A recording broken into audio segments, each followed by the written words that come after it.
Hello everyone, welcome back to my channel. ఈరోజు మనము vegetable మంచూరియాని ఇంట్లోనే చాలా సింపుల్గా క్విక్గా ఎలా చేసేసుకోవచ్చో చూపిస్తారండి. చాలా టేస్టీగా ఉంటుంది, పిల్లలు బాగా ఎంజాయ్ చేస్తారు. ముందుగా సన్నగా తరిగిన క్యాబేజీని 1 బౌల్ తీసుకోండి, లేదంటే తురుముకుంటే వాటర్ కంటెంట్ రిలీజ్ అవుతుంది, అది పిండేసి తీసుకోవాలి.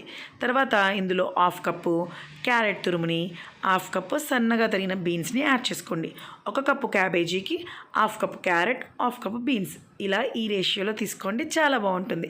ఇప్పుడు ఇందులో సరిపడినంత సాల్ట్, 1 టేబుల్ స్పూన్ కారం, 1 టీ స్పూన్ మిరియాల పొడి, 1 టీ స్పూన్ అల్లం వెల్లుల్లి పేస్ట్, ఇంకా 2 tablespoons cornflour, 2 tablespoons maida, ఇలా అన్నీ యాడ్ చేసేసుకొని బాగా కలుపుతూ మిక్స్ చేసేసుకోండి. మీకు ఇందులో ఉండే వాటర్ కంటెంట్ సరిపోతుందండి కలుపుకోవడానికి.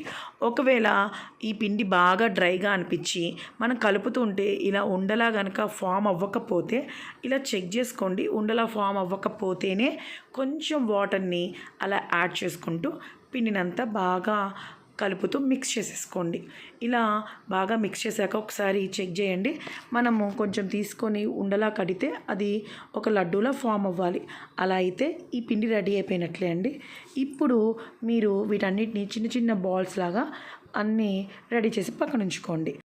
పిండి మొత్తాన్ని ఇలానే చిన్న చిన్న బాల్స్ లాగా ప్రిపేర్ చేసుకోండి. కొంచెం సైజ్ పెద్దగా చేస్తే అవి సరిగా ఉడకవండి, టేస్టీగా కూడా అనిపించవు.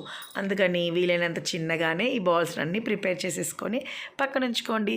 ఇప్పుడు వీటిని డీప్ ఫ్రై చేయాలి. డీప్ ఫ్రైకి సరిపడినంత ఆయిల్ని స్టవ్ మీద ఉంచేసి వేడవ్వనివ్వండి. ఆయిల్ వేడైన తర్వాత ఫ్లేమ్ని లో టు మీడియంలో ఉంచి నిదానంగా ఈ మంచూరియా బాల్స్ అన్నిటిని ఆయిల్లో యాడ్ చేయండి. ఇప్పుడు వెంటనే గరిటె పెట్టి తిప్పేయకండి, ఈ బాల్స్ అన్నీ విడిపోతాయి. ఒక 5 మినిట్స్ అలా ఫ్రై అయిన తర్వాత అప్పుడు నిదానంగా గరిటెతోని అన్నీ టర్న్ చేయండి. అన్ని వైపులా బాగా ఫ్రై అయ్యేంత వరకు ఇలా మీడియం ఫ్లేమ్లోనే ఉంచి బాగా ఫ్రై చేయండి. హై ఫ్లేమ్ కనుక ఉంచితే కలర్ వెంటనే వచ్చేస్తుంది, కానీ లోపల సరిగా ఉడకవు. అందుకే మీడియం ఫ్లేమ్లో మంచి కలర్ వచ్చేంత వరకు ఫ్రై చేసి తీసేసేయండి. అన్ని మంచూరియా బాల్స్ని ఇలానే బ్యాచెస్ లాగా మొత్తం ఫ్రై చేసేసుకొని పక్కన ఉంచుకోండి. ఇప్పుడు నెక్స్ట్ ప్రాసెస్ కోసం కావాల్సినవన్నీ తరిగి పక్కన ఉంచుకోండి. నేను ఇక్కడ ఆనియన్స్, క్యాప్సికము, గ్రీన్ చిల్లీ, అల్లం వెల్లుల్లి, ఇంకా కొత్తిమీరని తరిగి పక్కన ఉంచుకున్నాను. ఇప్పుడు నెక్స్ట్ ప్రాసెస్ కోసం స్టవ్ మీద మరొక ప్యాన్ని ఉంచి 2 టేబుల్ స్పూన్స్ ఆయిల్ వేసి ఆయిల్ బాగా వేడైన తర్వాత ఇప్పుడు ఇందులో సన్నగా తరిగిన వెల్లుల్లి, సన్నగా తరిగిన అల్లం, ఇంకా పచ్చిమిర్చి అన్నీ యాడ్ చేసి ఒక 2 మినిట్స్ ఫ్రై చేయండి. ఈ ప్రాసెస్ అంతా హై ఫ్లేమ్లోనే చేయాలండి. ఇలా ఇవి ఫ్రై అయిన తర్వాత ఇప్పుడు సన్నగా తరిగిన ఉల్లిపాయలని యాడ్ చేయండి. అవి కూడా ఒక 2 మినిట్స్ ఫ్రై చేసేసి తరిగిన క్యాప్సికమ్ని యాడ్ చేయండి. ఒక 1 మినిట్ ఫ్రై చేసిన తర్వాత ఇప్పుడు ఇందులో 1 teaspoon soya sauce, 1 teaspoon red chilli sauce, 1 teaspoon green chilli sauce, 1 teaspoon vinegar, 2 teaspoons tomato కెచప్ని యాడ్ చేసి బాగా అంతా కలిసేలాగా బాగా మిక్స్ చేసేసుకోండి. ఇప్పుడు ఇందులో ముందుగానే మనము 1 టీ స్పూన్ కార్న్ఫ్లోర్లో కొంచెం వాటర్ని యాడ్ చేసి పక్కన పెట్టుకోవాలి. దాన్ని మరలా ఒకసారి మొత్తం మిక్స్ చేసేసుకొని దీనికి యాడ్ చేసేసేయండి.